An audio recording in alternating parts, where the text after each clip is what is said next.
Yo estoy de acuerdo. Bueno, entonces, para que les quede claro a todos, entonces examen a la hora de clase, miércoles de la semana que entra, ¿verdad? Y Sí. como ustedes saben, un día antes hay que entregar sus tareas y problemarios. Tienen bastante tiempo. Espero que no se hayan atrasado con estos trabajos porque ya los últimos problemas que les dejé del 22 en delante, pues son como 6 o 7. Entonces, si se les juntaron, pues qué lástima, hay que empezar a hacerlos desde hoy. No los dejen para el último y díganme si tienen alguna duda o pregunta en alguno que hayan intentado.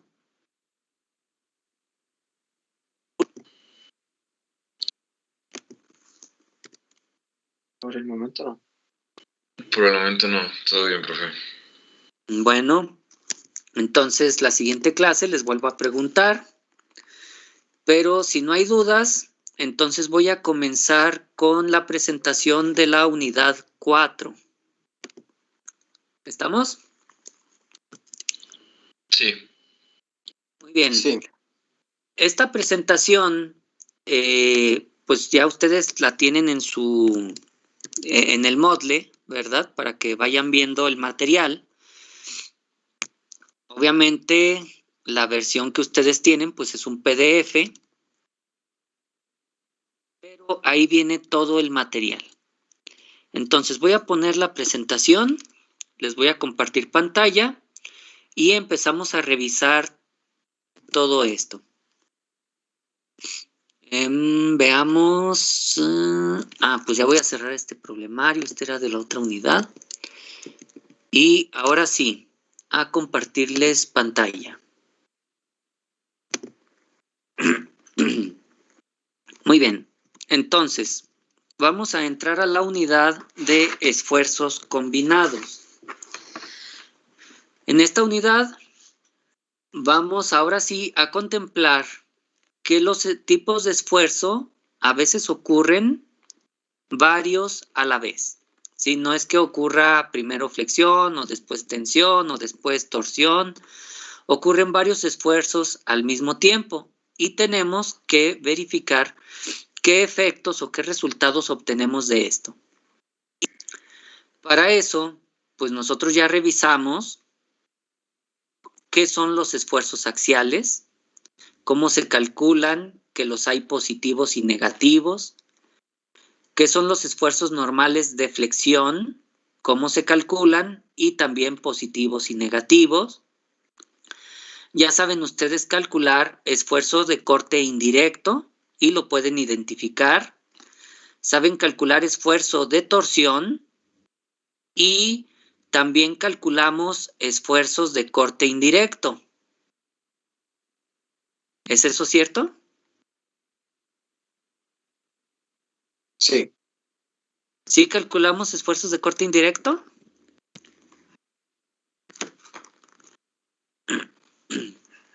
Yo no... Sí, eran directos, ¿no? No hemos calculado indirectamente, no hemos visto flexiones y eso. Bueno, flexión sí vimos, pero indirecto, no. O sea, pandeo. Indirecto no. Perdón. El pandeo es otro fenómeno que de hecho se revisa en la última unidad. No lo confundamos. A veces el término flexión y el término pandeo se confunden. ¿Sí? Van ligados, pero no son lo mismo. Vamos nosotros a enfocarnos ahorita en esto y después platicamos del pandeo. ¿Sale? El pandeo es un fenómeno diferente, es una falla de tipo estructural. Entonces, aquí estamos hablando de falla por resistencia. Es un poquito diferente. ¿Sale? Entonces, lo que sí es que sí hubo algunos problemas donde yo les dije, calcule el esfuerzo de flexión, teníamos el momento, ubicábamos el centroide y calculábamos estas cantidades. El esfuerzo de flexión sí lo calculamos.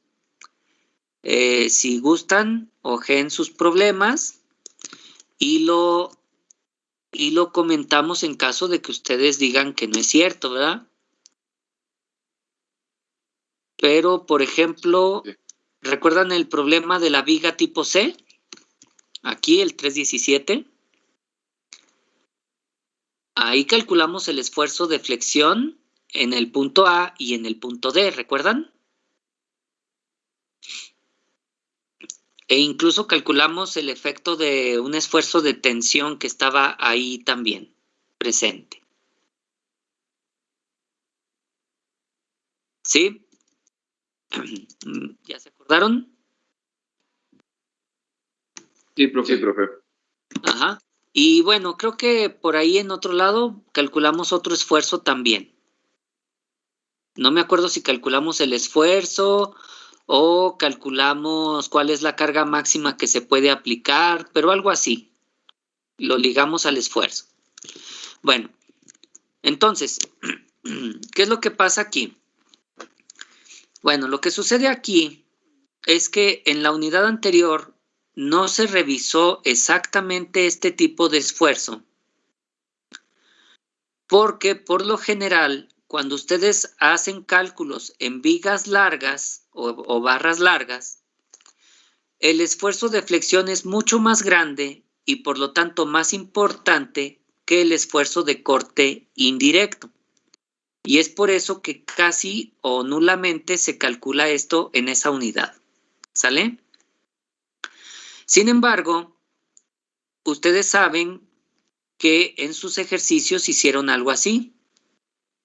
¿Recuerdan, por ejemplo, un problema donde aquí tenían una fuerza de 20, aquí la reacción en B era de 46, acá tenían una fuerza de 40 y aquí tenían una reacción en D de 14? ¿Recuerdan, por ejemplo, este que era el problema anterior?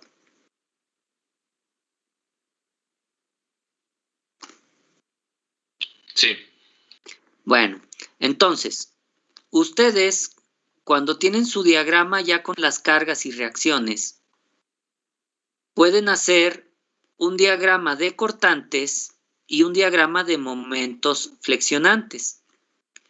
El diagrama de cortantes baja 20, luego sube 46, luego baja 40 y luego sube 14. De tal manera que aquí quedamos en más 26, aquí quedamos en menos 14 y aquí quedamos en menos 20. Si calculamos las áreas, vemos que esto hace algo así y algo así. Donde este valor nos queda en menos 50, aquí media 2.5 por menos 20, pues da menos 50. Acá en este otro punto nos queda de más 28. Esos serían los diagramas de cortante y de momento para este problema. Y bueno, calcular diagramas, eso ya lo sabemos hacer. Entonces, ¿dónde voy a utilizar esta V? ¿Dónde voy a utilizar esta M? ¿Para qué me sirve calcular V y M?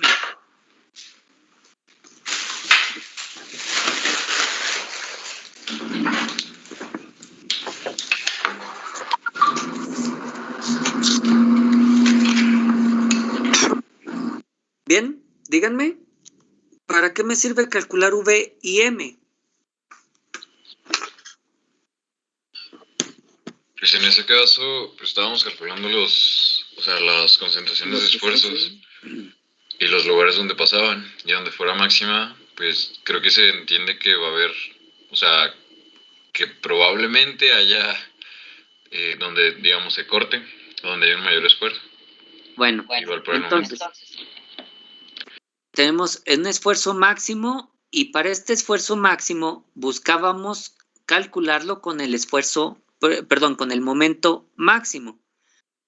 Porque puede ser máximo local, pero yo quiero el esfuerzo máximo de todos los esfuerzos que se pueden presentar en mi barra o en mi viga para saber dónde es más probable que se rompa. ¿Sí? Sí es eso, ¿verdad? Sí. Sí. Entonces, ustedes decían, ¿sabes qué? Yo necesito el momento máximo en valor absoluto y vale 50 kilonewton metro. Bueno, pues este ya lo puedo usar para calcular mis esfuerzos de flexión, ¿verdad? Y lo identifico en dónde puede estar ese máximo. Ahora, de la misma manera, ustedes pueden calcular el cortante máximo, que en este caso sería de 26 kilonewton, para utilizarlo en la expresión de cortante. ¿Sale? Entonces, la expresión de cortante no es muy difícil de calcular. Calculamos el cortante máximo, pues obviamente buscamos dónde esté el cortante más grande de preferencia, ¿verdad? Y por Q entre I, T. De estas cantidades, ¿cuáles ya saben calcular ustedes? Son 4. Vmax, I, Q y T.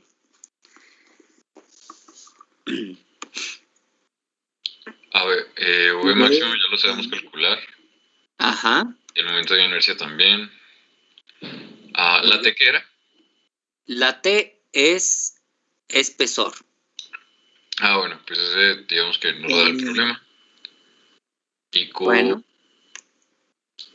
Esa no me perdí, no alcancé a escuchar qué era. Bien, esta Q ya les había encargado que revisaran el apéndice A del libro de resistencia de materiales. Ahí esta Q viene como el primer momento de área. Ya. ¿Sale?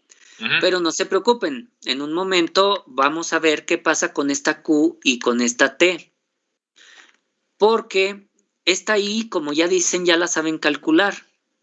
Sin importar dónde calcule el esfuerzo, I siempre es la misma. ¿Sale? Pero Sí. esta parte, Q y T, dependen de dónde voy a calcular.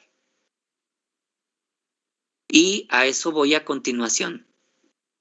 ¿Sale? ¿Ya estamos listos? Sí. Muy bien. Entonces, vamos a pensar nosotros en una sección muy sencilla, una sección rectangular. ¿Qué medidas tiene esta sección rectangular? No, pues se me ocurre que mida base B y altura H.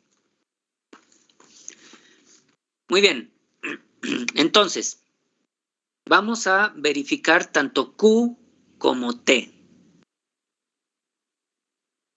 Entonces, primero y antes que nada, ¿dónde está el centroide de esta figura? A la mitad de su base y a la mitad de la altura. Aquí, a la mitad. Muy bien. Entonces, vamos a calcular Q y T. Como ya les dije, esto depende de en qué nivel quiero yo calcular los esfuerzos. ¿Sale? Vamos a pensar en una viga con una carga vertical. La carga viene de arriba. Entonces, los niveles pues pueden ser aquí, aquí, aquí, acá, acá, etcétera. ¿Sí? Yo puedo calcular a cualquier altura porque la carga viene en vertical. ¿Cómo ven? ¿Sí más o menos queda claro eso? Sí. Bueno, entonces, visto esto de frente, ¿qué pasa si yo quiero calcular a esta altura, a este nivel? Bueno, lo primero es, esta línea imaginaria que yo estoy pasando aquí, ¿qué espesor de material está atravesando?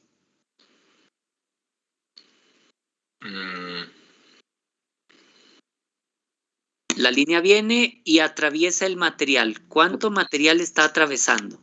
B. Ajá, en este caso T vale B. Uh-huh. ¿Cómo ven? ¿Estamos de acuerdo con eso? Sí. Sí. Muy bien. Ahora, cuando voy a calcular a ese nivel, lo que hago es que el área en consideración es esta. Este es el área que voy a considerar.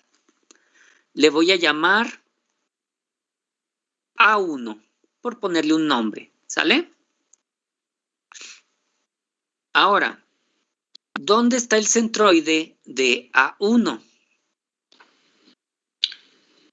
A la mitad de su base y a la mitad de su altura.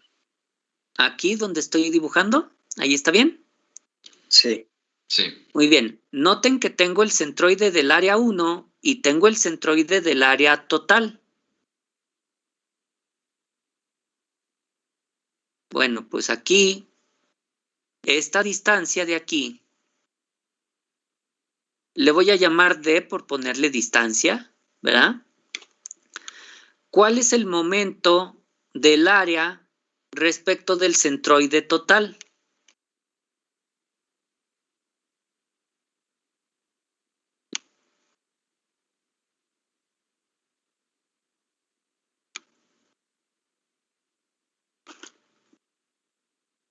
A esto es a lo que llamamos primer momento de área. ¿Sí? ¿Cuál es el momento del área? Pues área por distancia. ¿Cómo ven? Ya. todo bien. Todo bien. Ahora, les hago unas preguntas, ¿sale? Voy a dibujar aquí algunos rectángulos.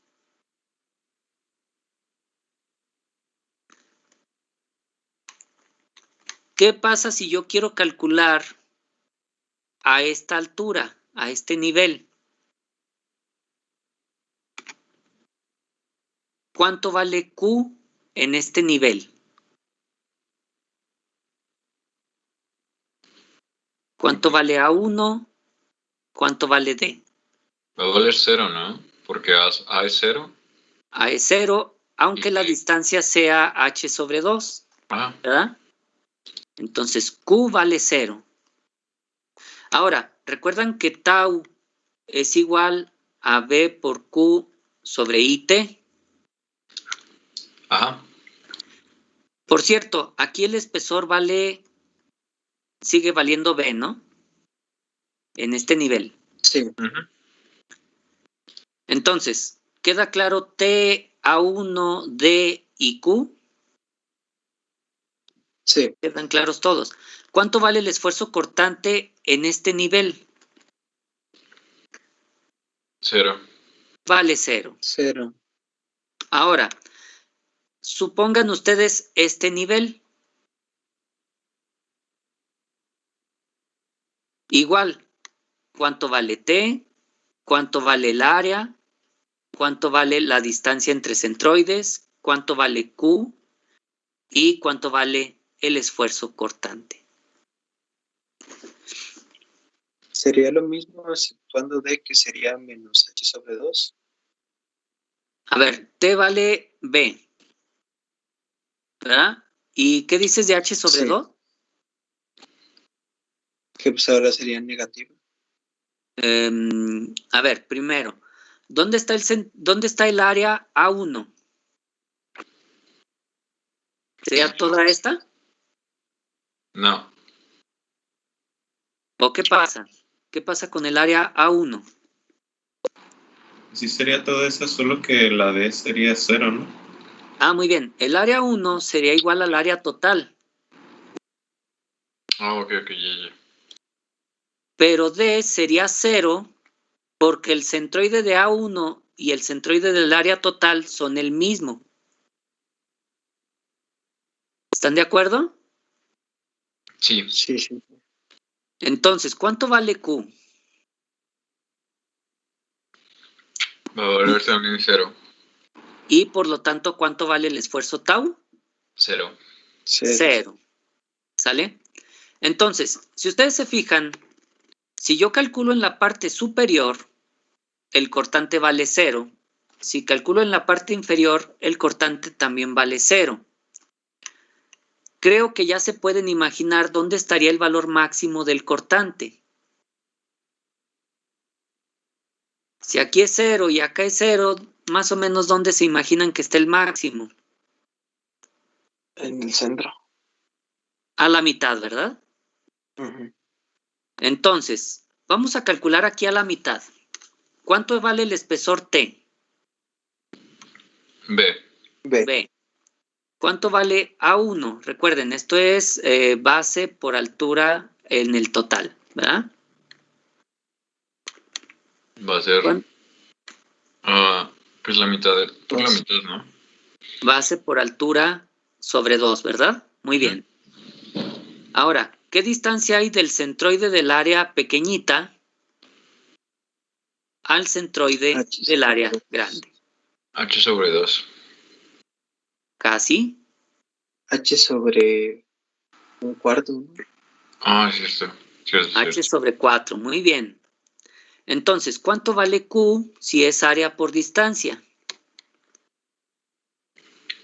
Sería B, Ajá. H cuadrada sobre 8.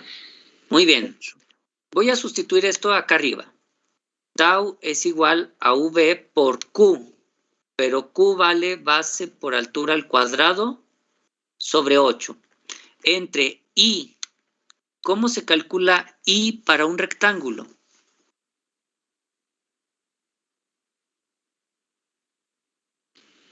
Déjame ver mis apuntes. Es base por altura Base por altura al cubo sobre 2. sobre 12. Muy bien. ¿Y cuánto dijimos que vale T? Vale B. Vale, B. Ahora, ¿pueden simplificar esto?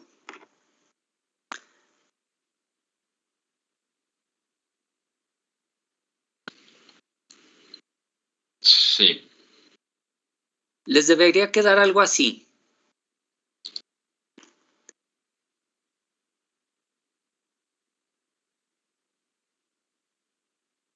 Sí. Bueno, ahora, esto ahorita lo estamos dando por sentado, pero en realidad hay un proceso matemático que se conoce como búsqueda de máximos y mínimos, en el que yo tendría que buscar dónde está el verdadero máximo cuando muevo esta línea en vertical. Se puede demostrar que el máximo sí está aquí a la mitad, ¿sale? Ahí está el esfuerzo cortante máximo de corte indirecto en una sección rectangular. Pero recuerden, no lo estoy demostrando. Habría que demostrar que ahí está el verdadero máximo, ¿sale? Eso es un ejercicio matemático que ustedes podrían ver en los libros. Aquí nada más les estoy indicando qué pasa cuando estamos hasta arriba, cuando estamos hasta abajo o cuando estamos en el verdadero máximo, ¿sale? ¿Cómo calcularía el esfuerzo cortante máximo? Pues obviamente como 3/2 de B sobre A. Y si quiero el máximo de máximos, pues con V máxima, ¿verdad? ¿Dudas, preguntas? No, todavía. Bueno, entonces, ya nos queda claro quién es Q, quién es T y que dependen de la altura a la que yo calculo esto. Sí. Sí. ¿Listos para pasar al círculo? Va. Muy bien, entonces voy a hacer el mismo ejercicio para un círculo. El problema con el círculo es, y lo notarán ustedes de inmediato, que todo cambia. ¿Sale? Es diferente según donde yo calcule. Bueno, diferente y no. Vamos a ver que sí es igual. ¿Qué pasa si yo calculo aquí arriba? Pues tenemos que igual el área va a ser 0. Ajá, y entonces, ¿cuánto vale el esfuerzo cortante? 0. 0. 0. Ahora, ¿qué pasa si calculo aquí abajo? El área pues va a ser la total del círculo. Ajá, sí, el área va a ser igual al área total y por lo tanto... Ajá. Nada más que pues la distancia igual sería la misma entre el... ¿Cómo se llama? Los centroides, Ajá, los centroides quedarían en lo mismo, entonces también sería 0 tau sería igual a 0. muy bien, el esfuerzo cortante sería 0 tanto hasta arriba como hasta abajo. Sí, tienen ustedes claro que esto es totalmente opuesto a lo que habíamos calculado para esfuerzos de flexión. ¿Recuerdan que el esfuerzo de flexión es máximo en los extremos y 0 en el eje neutro? Sí. Aquí en los extremos es 0. Y como ustedes se han de estar imaginando, el máximo está En el centro, bueno. en el centro. Corta en el centro. ¿Sale? Sí. Nada más que aquí tenemos un pequeño problema. Hay que calcular la sección que está aquí. Pues creo que esta área está fácil, ¿no? Pi por radio al cuadrado y entre 2. Ujú. ¿Verdad? ¿El centroide qué tal? ¿Sí saben dónde está el centroide de esta mitad? Eso sí está más complejo. ¿Sí?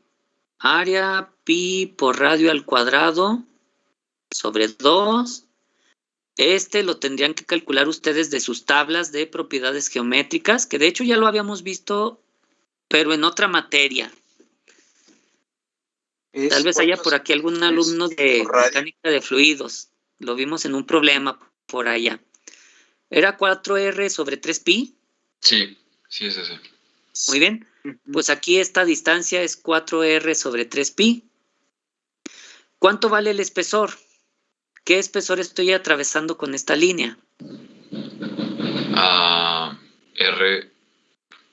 No es cierto, 2R, ¿no? 12R, muy 12R. bien. Sí. Un diámetro, ¿verdad? Entonces, podrían calcular tau máxima para el círculo también. Si se fijan, tienen todo. Por cierto, nada más me falta cómo calcular I, que es pi por radio a la cuarta sobre 2. No.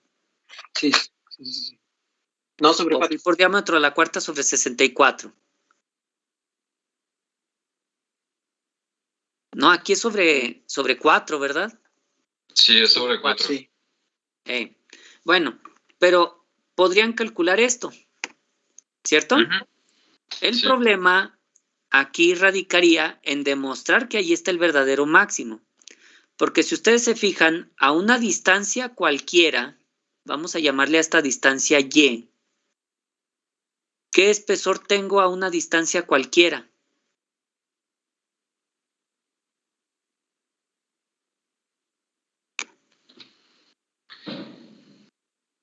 ¿Dónde está el centroide de esta área cualquiera? Sí, eso es lo más complejo. Está un poquito más difícil. No es muy difícil en realidad, pero sí es bastante laborioso. ¿Sale? Ujú.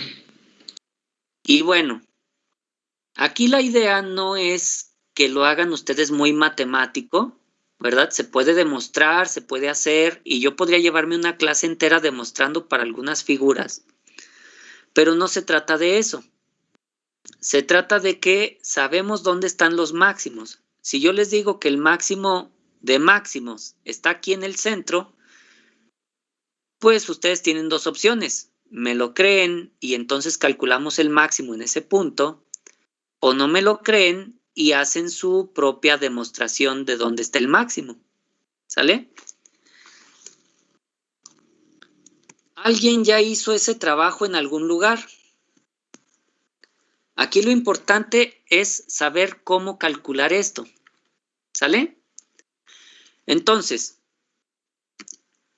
aquí en nuestra presentación, por acá lejos, tenemos esto.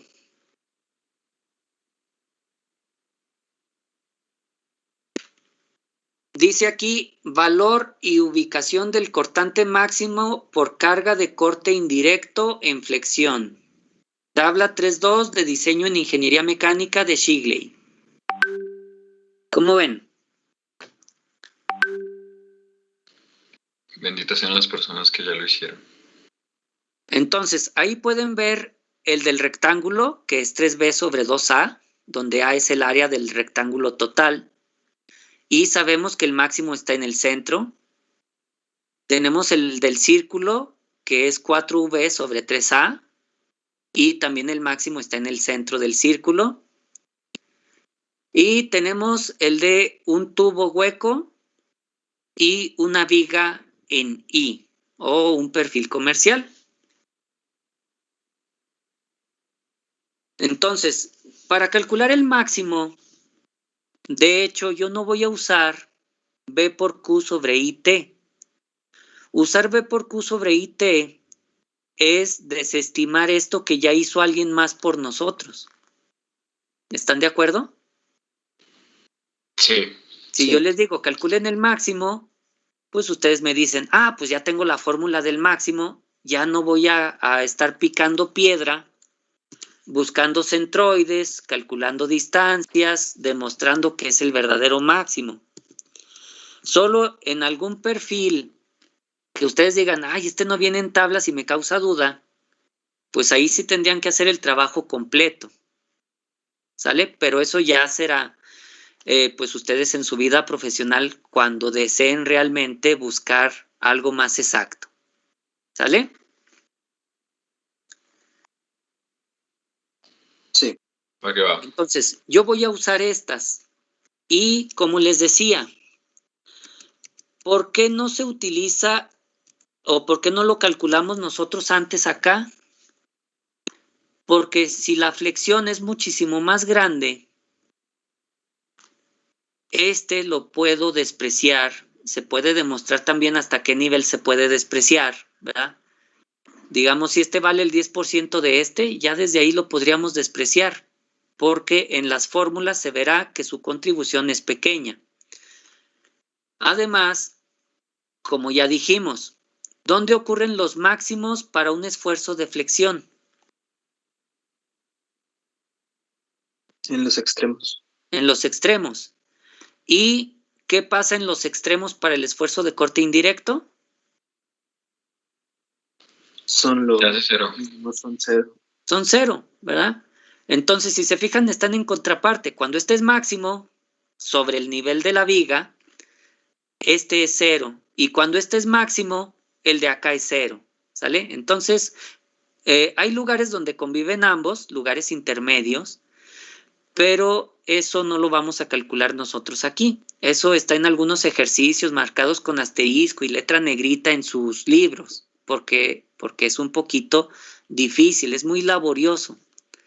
Buscar un máximo de máximos entre estos dos es un ejercicio matemático que tendría que hacerse en cada problema diferente.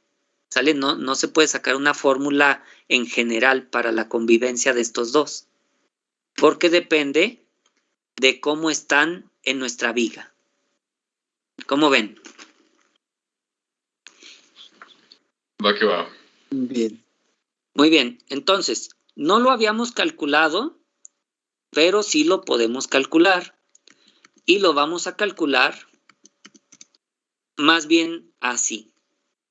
¿Sale? Ujú. Bueno, Sí.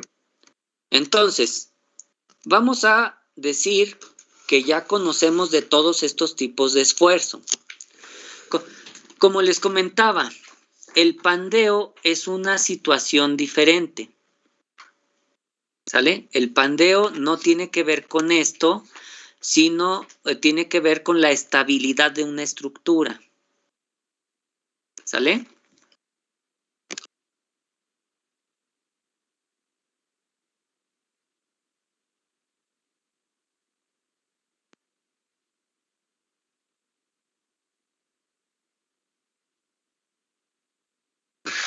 Muy bien.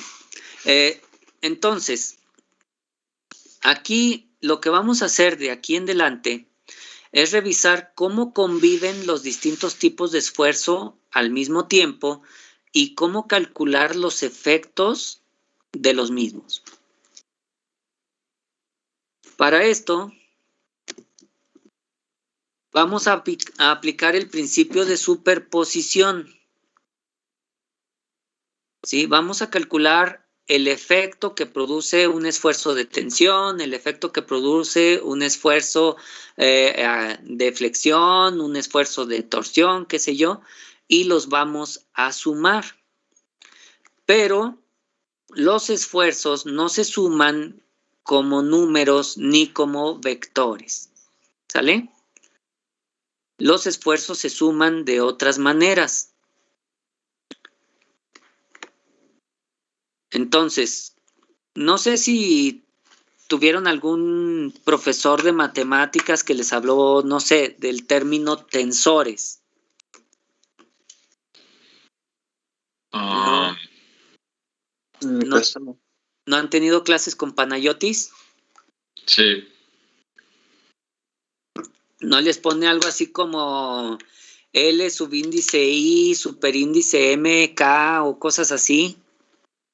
Creo que todavía no.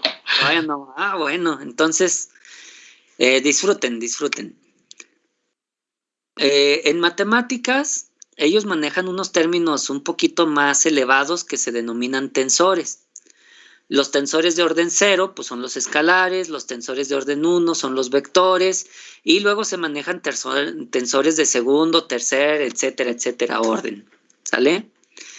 Y pues resulta que los esfuerzos no son ni escalares ni vectores, son otra cosa diferente. ¿Sale? Y hay que tenerlo en cuenta cuando los vayamos a sumar. Para eso nosotros vamos a aplicar lo que se llama una transformación de esfuerzos en base a una teoría de esfuerzos. ¿Recuerdan esto? Lo hicimos pues prácticamente el segundo día de clases. Sí. Sí. Ahí estábamos aplicando una transformación de esfuerzos muy simple a un esfuerzo de tipo axial. Decíamos que siempre existe una contribución en cortante y una contribución en esfuerzo normal. Siempre se puede descomponer un esfuerzo dado en normal y cortante. También se les dejó una tarea, o bueno, trabajo complementario, no me acuerdo, en donde se revisaba el estado de esfuerzos de manera general. Pueden ver en la figura de la izquierda arriba que es un elemento diferencial que contiene esfuerzos en distintas direcciones, tanto esfuerzos normales como esfuerzos cortantes. Y la teoría de este señor Moore nos dice cómo hay que sumar los esfuerzos para obtener resultados. ¿Sale? Entonces, esta es una manera de sumar esfuerzos aplicando la teoría de Moore. Como pueden ver, no se suman como simples números, hay que hacer todo un tratamiento matemático. Quienes lo hayan investigado en el libro debieron haber visto el procedimiento, cómo se calculan las fuerzas en el elemento diferencial, y por suma de fuerzas igual a 0, se calcula todo esto. ¿Sí? ¿Vamos bien hasta aquí? Sí. Muy Sí. bien. Ahora, si se les hace conocido esto del círculo de Moore, las fórmulas, ¿saben qué significa cada término? Es decir, quién es sigma X, quién es sigma Y, cuándo es positivo, cuándo es negativo.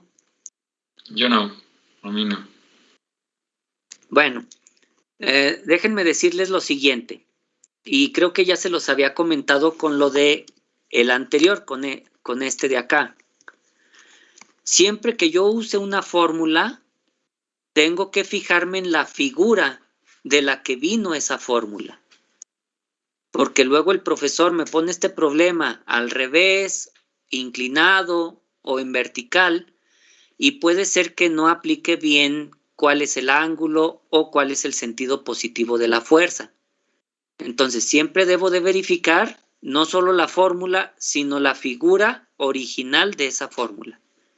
Por ejemplo, si aquí la fuerza P va hacia la derecha, yo tendría que suponer que ese es el sentido positivo de la fuerza. O bien tengo que ver que este ángulo θ está referido con la horizontal. Ah, pues entonces, cuando yo lo vea en otro problema, buscaré referir un ángulo igual a este, o más bien igual que este. ¿Sí, más o menos queda? Sí, esa parte sí, todo claro. Bien, pues por lo tanto, si yo voy a usar las fórmulas de Moore, tengo que referirme a la figura de la izquierda. Es decir, ¿cuándo sigma x es positivo?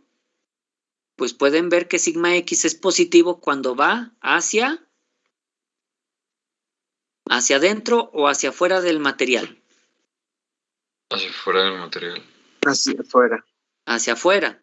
Sigma y, ¿cuándo es positivo? También cuando va hacia afuera. Muy bien. Ahora, el que sí está un poquito difícil es el esfuerzo tau. Véanlo en la pared vertical y en la pared superior. Esos son los sentidos positivos de tau para esta fórmula. ¿Sale? Si fueran al revés, si el de arriba fuera a la izquierda o el del lateral derecho fuera hacia abajo, yo los tendría que considerar negativos. ¿Sale? Entonces, Sí. estos sentidos que ven aquí ustedes son los sentidos positivos para su fórmula. Ahora, ¿qué pasa con el ángulo θ? Vean la figura de la izquierda abajo. Este ángulo está referido a la horizontal o a la vertical. A la vertical. Muy bien, pues entonces habría que cuidar que su elemento diferencial o donde estén cortando ustedes para analizar tuviera esta convención. ¿Sale?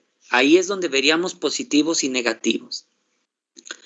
Bien, cuando Moore terminó de hacer esto, él se dio cuenta que en coordenadas pues un poquito entre polares y transformación de rotación de coordenadas,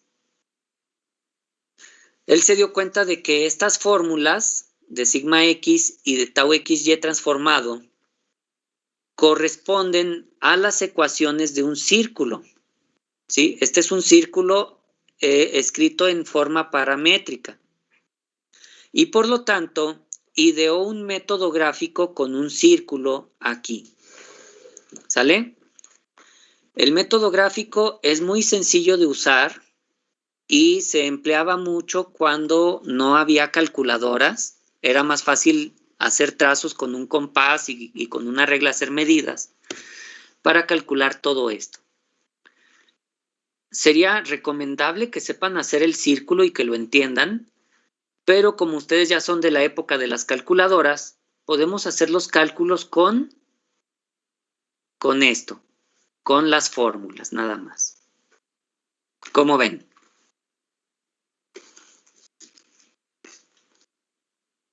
Todo bien. Ok. Bueno, entonces, muy importante, lo que está en esta diapositiva sería el círculo de Moore en 2 dimensiones. ¿Cómo se dibuja el círculo de Moore para más dimensiones? Pues más bien se dibuja el círculo de Moore de 2 dimensiones para cada plano. Dibujo el círculo de Moore en el plano XY, dibujo el círculo de Moore en el plano XZ, dibujo el círculo de Moore en el plano YZ, y eso nos da un conjunto de 3 círculos sobre el diagrama. ¿Sale? No lo voy a ver yo aquí, tal vez se los explique después si se requiere, pero lo pueden observar en algunos libros. Si llegan a ver un diagrama donde hay un círculo pegado a otro círculo y otro círculo que los envuelve, ese es el círculo de Moore en 3 dimensiones. Profe, lo que expliqué ahorita, bueno, porque me quedó la duda porque ahí está sigma x, pero no está sigma y. O sea, supongo que es por eso, ¿no? Porque estamos trabajando nada más en un plano en específico. No está sigma y porque sigma y se calcula en un plano que está a 90 grados de sigma x, ¿sale? Sí, entonces pero, era por lo que estoy explicando, ¿no? Ajá, sí, pero curiosamente en el círculo de Moore se grafica al doble del ángulo, ¿sí? No sé si te fijas en las fórmulas de acá arriba. Estas fórmulas tienen argumento el doble del ángulo. Sí. Entonces, la gráfica de este círculo está al doble. Y como tú sabes, sigma X está a 90 grados de sigma Y. Sí. Ahora, yo te preguntaría, si lo grafico al doble, ¿cuál es el doble de 90? 180. 180. Bueno, pues adelantándome un poco a lo que ustedes deberían investigar por su cuenta, adivina quién está aquí. Va a ser tau. Ah, bueno, no. Esa distancia sería. Ajá. Sigma Y. Ok. Esto es sigma Y, Va. ¿sí? Ujú. O sea, si está sigma Y aquí, bueno, sigma Y transformada, perdón, ahí está, ¿sale? Sigma Y transformada está ahí. Y de hecho la fórmula de sigma Y' es muy similar a esta, nada más cambia un poquito aquí la definición, cambia un signo por aquí. Y por ejemplo también ahí está tau y x bueno, o sea, sí, las coordenadas al revés. ¿Sería la distancia?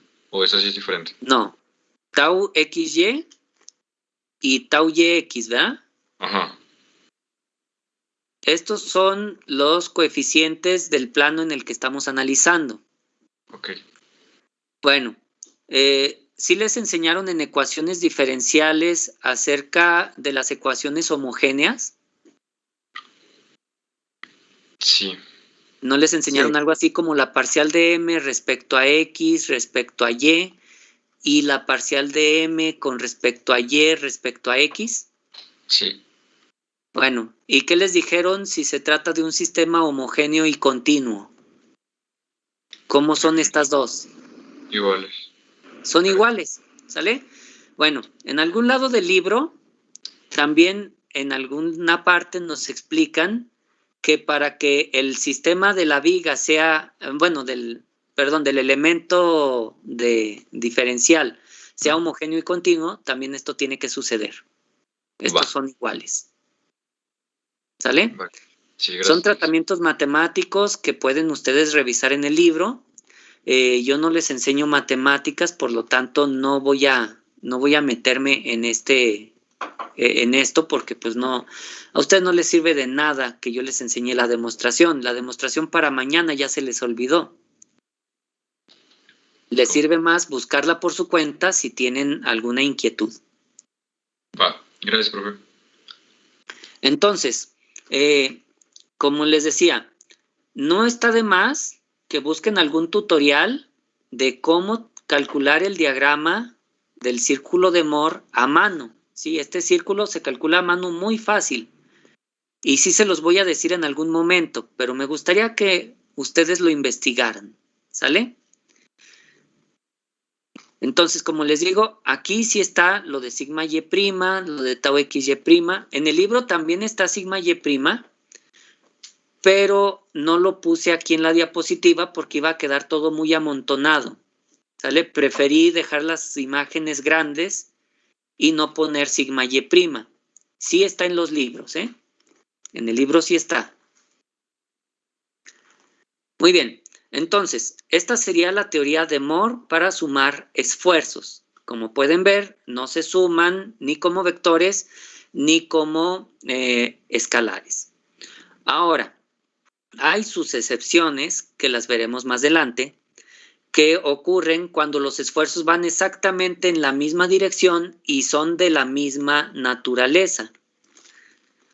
Sí, por ejemplo, si yo tengo un sigma x de 4 y tengo un sigma x de -3, pues fíjense que el esfuerzo total sí es 4 menos 3. ¿Por qué los puedo sumar como escalares?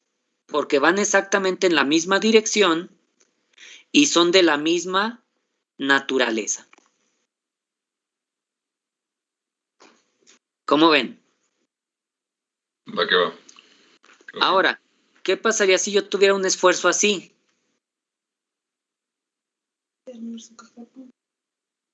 Lo que sea. Y otro así. Que este sea el 1 y este el 2. Son de la misma naturaleza, pero no van sobre el mismo. Ajá. Bueno, pues estos sí se pueden sumar como vectores, porque es la misma naturaleza, solo diferente dirección. Ya. Ahora, puedo sumar sigma x que va así con tau xy que también va así. Yo digo que no. No, porque su naturaleza es distinta. Aquí sí tengo que venir acá, a estas fórmulas. ¿Sale? Deje hacer el apunte de eso. No se nos olvide. Muy bien. Apunten lo que sea necesario y me dicen cuando podamos continuar.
Listo, yo ya. Muy bien. Entonces, les comentaba, esta es una teoría. Toda teoría se tiene que respaldar en evidencias.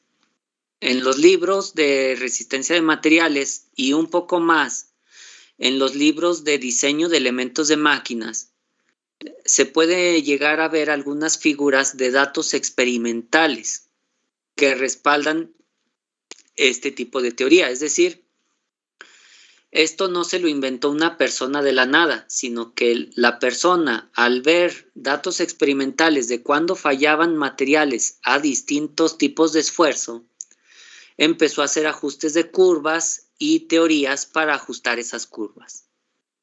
En este caso, esta es la teoría de Moore y es muy aplicable para materiales dúctiles. ¿Sale? Ahora, tenemos otra teoría que se llama teoría de la energía de deformación, o ustedes la conocerán tal vez después como la teoría de von Mises. Este señor von Mises hace un tratamiento de esto, pero no desde el punto de vista de los esfuerzos o de las fuerzas, como lo hizo Moore, sino que hace un tratamiento desde el punto de vista de la deformación y la energía necesaria para realizarla.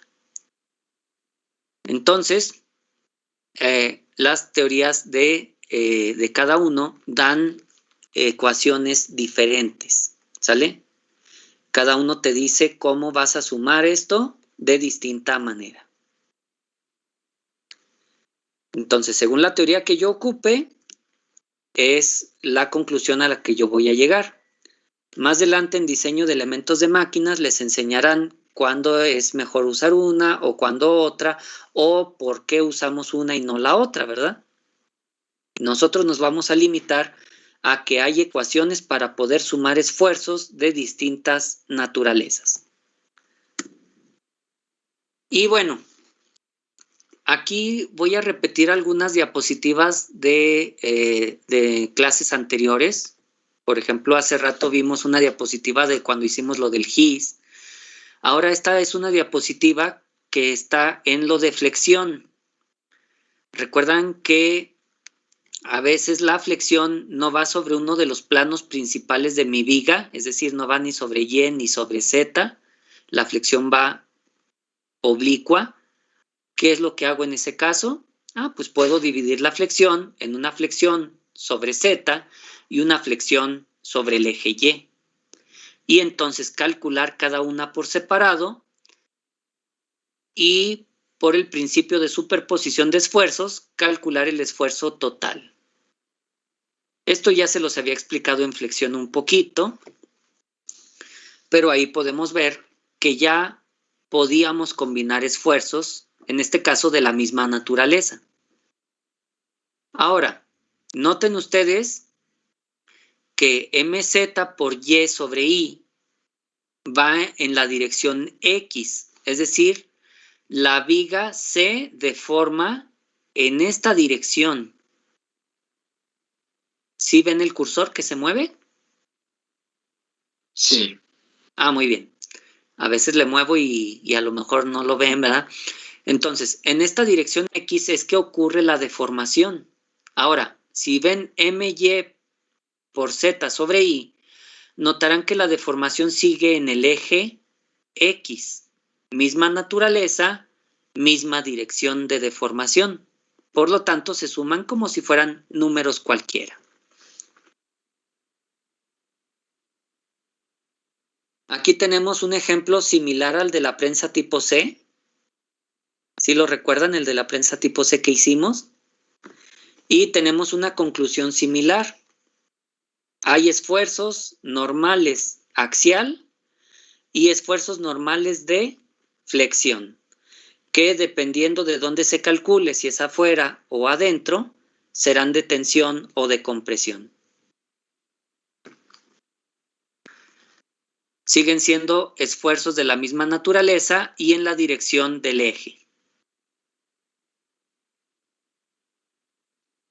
¿Dudas?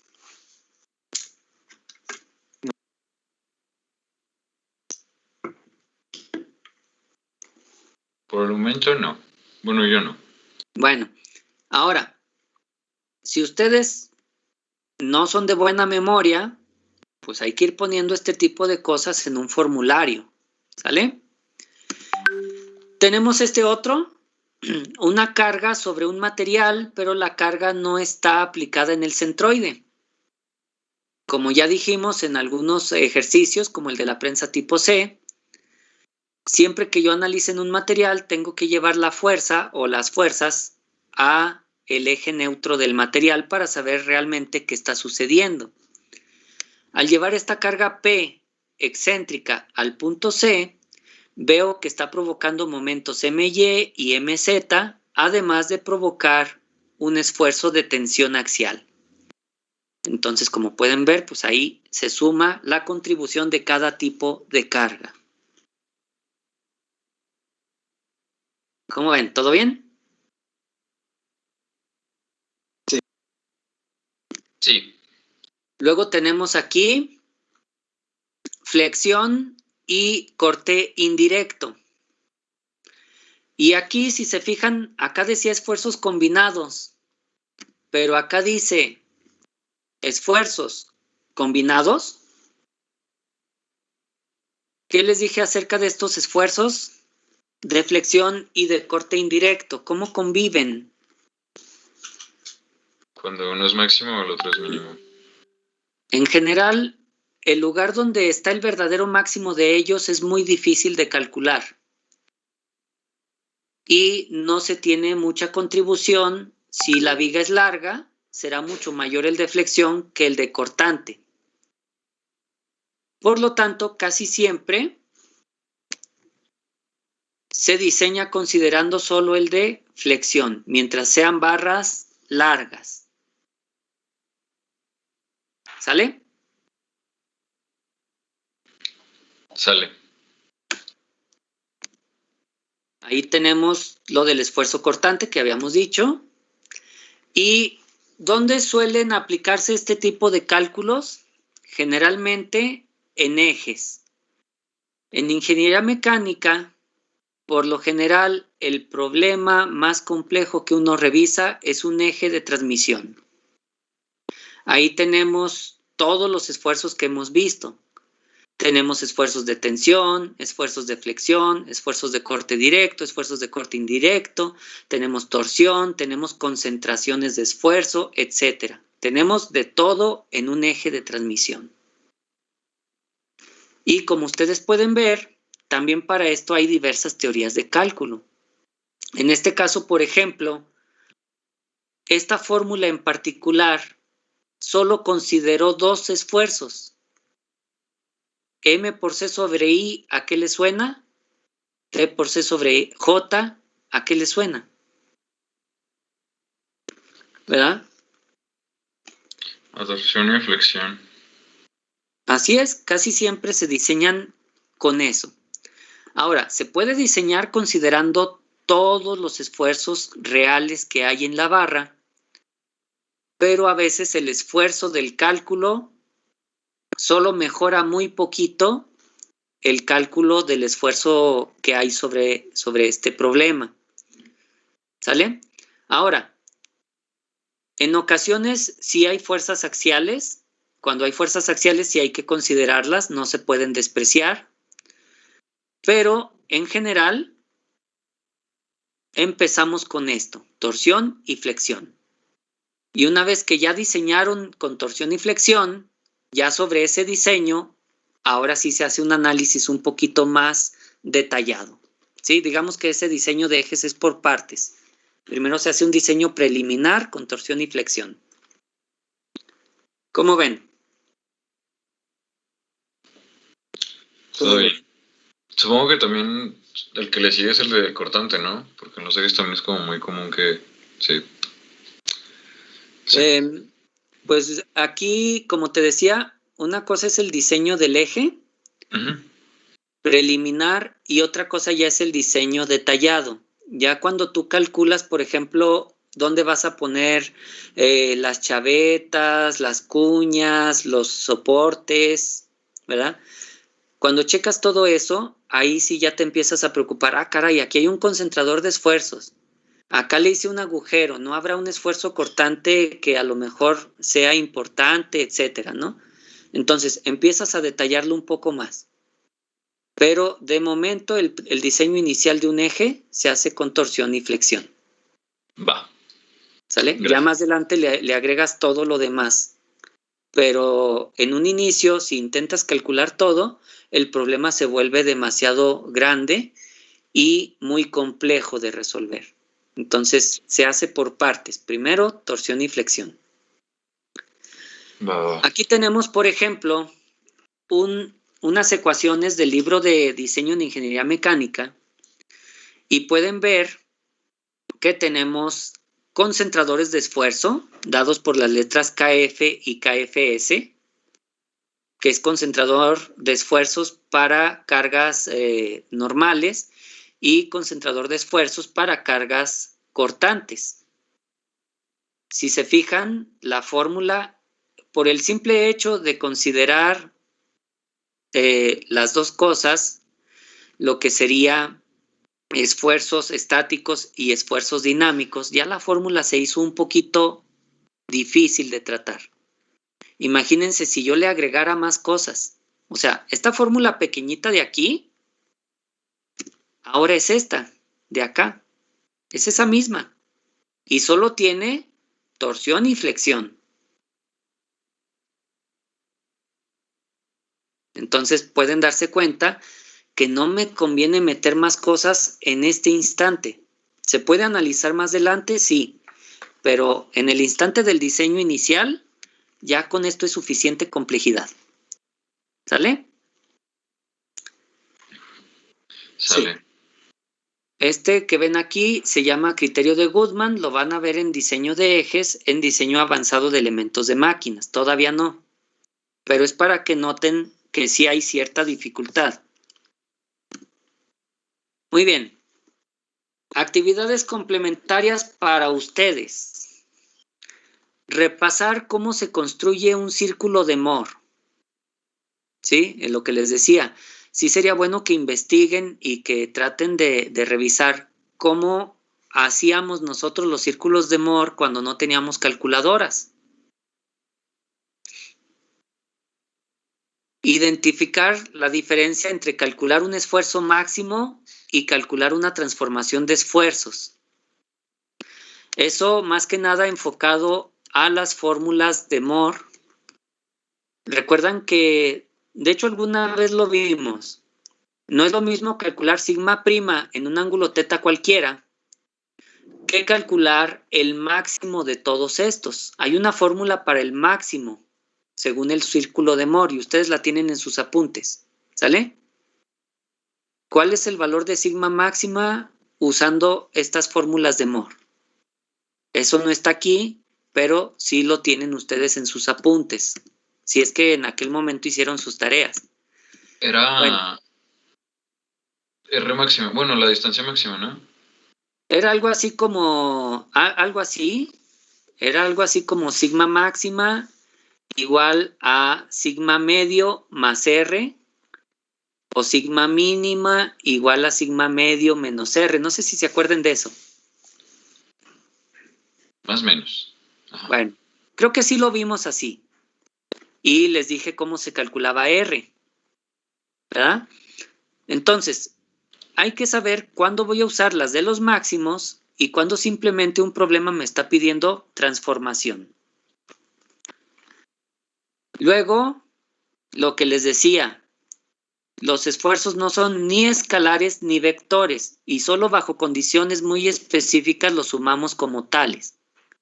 ¿Vale? Y recomendaciones, pues todas estas. Y con eso se termina esta presentación. ¿Cómo ven? Todo bien. Bueno, entonces, recuerden, en la presentación viene fundamentado todo lo que es la teoría del curso. Teoría que siempre deberíamos sabernos la de memoria, si vamos a calcular esto. Si no me la sé de memoria, pues tenerlo en un formulario listo para revisarlo. Porque, pues como pueden ver ustedes, son cosas muy sencillas, pero a la vez pues son bastantes, ¿sale? Sobre todo que ya debemos nosotros de saber muy bien identificar y cómo calcular cada uno de estos tipos de esfuerzo. ¿Qué procede ahora que ya terminé con la teoría? Ejercicio. Empezar con los ejercicios. Así es, hacer muchos ejercicios. Déjenme decirles que en máximo 2 semanas debemos terminar los ejercicios. ¿Sale? Así que vamos a estar, pero si bien a las carreras, porque tenemos examen la semana que entra y casi que la semana que sigue vamos a tener otro examen. Y unos días después de eso hay que entregar el trabajo final. Aparte de todas las tareas y problemarios que dejamos del diario. ¿Sale? Entonces nos esperan unos días de diciembre muy pesaditos. ¿Con trabajo final, profe, a qué se refiere? No sé si recuerdes que la última unidad no tiene examen. Sí, me acuerdo que nada más eran problemarios. Bueno, de lo que checamos, nada más son problemarios. Así es, ese es su trabajo final. Con ese trabajo les voy a evaluar la última unidad. Va que va. Entonces, de cierta forma, quédense pensando que el problemario de la unidad 4 y el problemario de la unidad 5 los van a hacer juntos. ¿Sale? Va. Sí, ya les queda bien claro que va a estar esto pesado. Bastante. Muy bien. Entonces, vamos a empezar con el problemario de la unidad 4. ¿Sale? Problemario de la unidad 4, como siempre, vamos a comenzar con cosas sencillas y poco a poco vamos a ir complicando el asunto con todas las teorías que vimos. Los primeros problemas van a ser de cálculo de esfuerzos empleando el círculo de Moore, ya sea que nos pregunte esfuerzo máximo o que se nos pregunte un esfuerzo transformado a un cierto ángulo. ¿Sale? ¿Cómo ven? ¿Están listos? Sí. Ah, miren, ahí está el PDF. PDF de ustedes. Esto es lo que ustedes pueden ver en el material del curso. ¿Sale? Abrí este PDF por si se ocupa. Problema 4.1. Ustedes si quieren nada más dibujen el bloque y las flechitas. El texto yo se los digo aquí. Vamos a calcular el estado de esfuerzos. Perdón, para el estado de esfuerzos calcular el esfuerzo normal y esfuerzo cortante presentes en la cara sombreada, en la cara oblicua que está aquí. Y pues tenemos que sacar esto con nuestras fórmulas. ¿Vale? Entonces, calcular el esfuerzo en el plano inclinado que se muestra del área sombreada. Vamos a calcular sigma x y tau xy. ¿Cómo ven?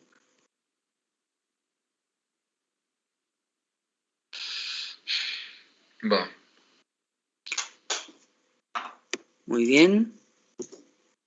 Dejen, pongo el paint acá, siempre lo uso más. Entonces, ahí está. Lo primero que quiero que ustedes vean, y que era lo que les decía con la fórmula, es si esto es congruente con la figura de mis fórmulas. ¿Esto irá con la figura de mis fórmulas? O a lo mejor tengo que tener cuidado de cuál es el ángulo teta o de saber si estas cargas son positivas o negativas. Los signos, ¿no? Cambian. Así es. Entonces, como vamos a utilizar el círculo de Moore, tenemos que identificar en esta figura los siguientes. Sigma x, sigma y, tau xy y obviamente el ángulo teta. Tengo que identificar estos correctamente para calcularlo correctamente. Muy bien. ¿Desean que ponga aquí la figura del apunte original? Es decir, la figura de esto. Pues yo digo que igual para este problema que es el primero, sí. Y ya los demás ya. Vamos a poner estas dos.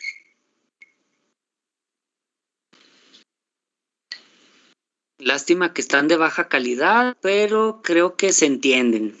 ¿Sale? Sí. Entonces, recuerden, hay que empatar esto con las figuras de las fórmulas que tenemos en nuestro formulario.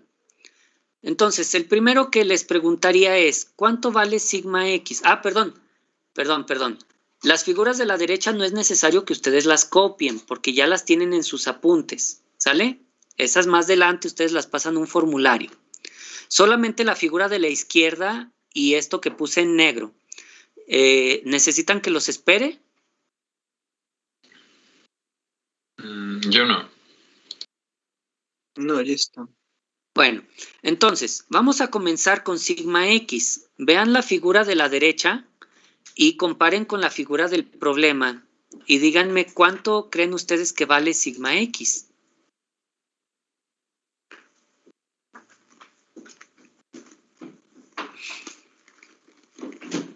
Sería 0, ¿no? Muy bien, sigma x vale 0 porque no hay ninguna flechita aquí, ¿verdad? Ni para afuera ni para adentro. No hay esfuerzo normal sobre estas caras. Sigma x vale 0. Muy bien. Ahora, ¿cuánto vale sigma y? Menos 10 10. KSI, ¿no? Muy bien, le ponemos aquí menos 10 KSI. Correcto. Ahora, tau xy. 15. 15 positivo, No, 15 negativo, ¿no?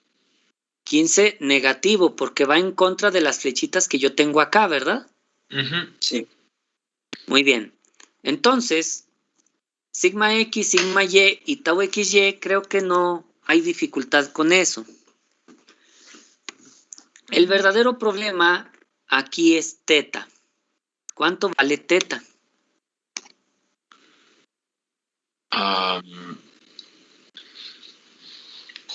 Pues ahí tenemos un ángulo Los 60 grados. complementario, ¿no?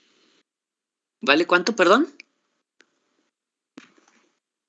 ¿Dijeron 60 o menos 60?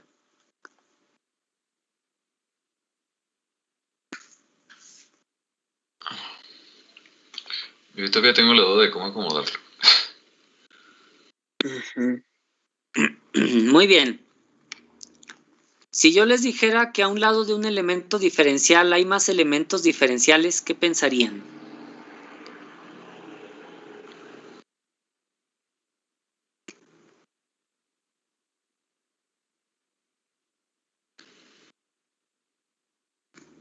Con elemento diferencial nos referimos donde hacemos como el corte, ¿no?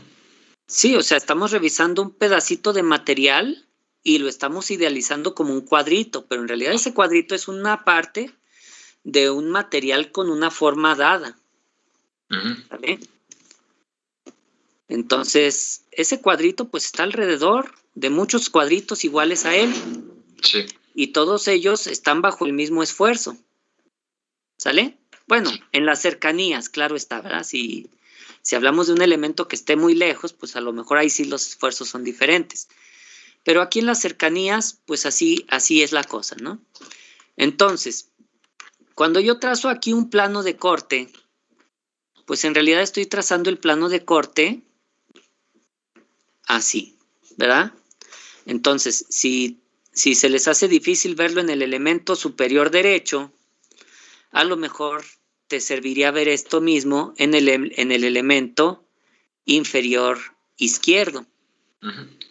¿verdad? Por ejemplo, o bien esta línea de corte la puedes tú manipular y mover, por ejemplo, hacia acá, Ujú.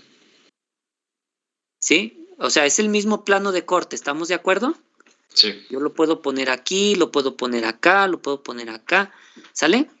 Entonces, ¿qué pasaría si lo pongo acá?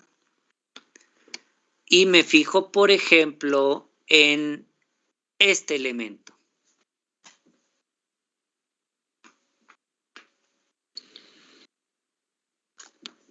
Pues o sea, no, pues no pasa como tal por ese elemento, ¿no? Bueno, esto ya es un concepto matemático, ¿sale? Ok. Es un concepto matemático. Voy a dibujar el elemento. Es este, ¿sale? Ujú. Y ahora voy a dibujar la línea de corte. Es esta. Ujú. ¿Qué ángulo teta tengo ahí? Respecto a la vertical, sí, ¿no? Pues es 0. 90. ¿Sí? No, respecto a la vertical, 90. Ok. Es 0. Sí, recuerdan que aquí dice que teta está respecto a la vertical. Sí, Sí. Muy bien. Entonces, si estoy aquí, ¿cuánto vale? 0. Y si Cero. estoy aquí, Menos. ¿vale menos? Ah, no, es cierto. No, es positivo porque es respecto a la vertical, sí es cierto. Sí. Bueno, ¿en qué sentido estoy girando? En sentido contrario a las manecillas del reloj. Bueno, para esta figura eso es positivo, ¿sale? Si Sí. la línea viene para acá, ¿qué pasa? Es positivo. Es positivo. Ahora, la línea que yo tengo aquí va para acá y queda aquí. Ajá. ¿Cuánto recorrió?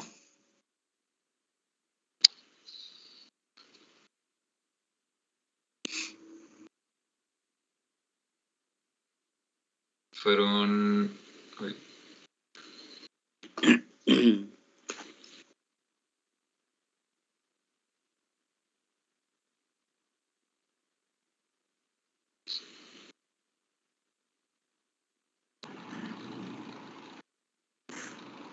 Más de 240. 330 dijeron. No, dijeron 240. 240. Bueno, perdonen, ¿saben qué? A lo mejor el problema es este. 240. Lo habían comentado. Yo creo que nada más he hecho que más de 270, pero pues no sé bien cuánto. ¿Cuánto vale una vuelta completa? 360. Pero le ¿Y si faltan le- esos 60 que y son si le respecto a la quito velocidad. 60? 300. Ajá. O lo podemos Muy- poner como menos 60, ¿no? También. muy bien. Lo podemos poner como menos 60. Sí. Fíjense ustedes muy bien en esto.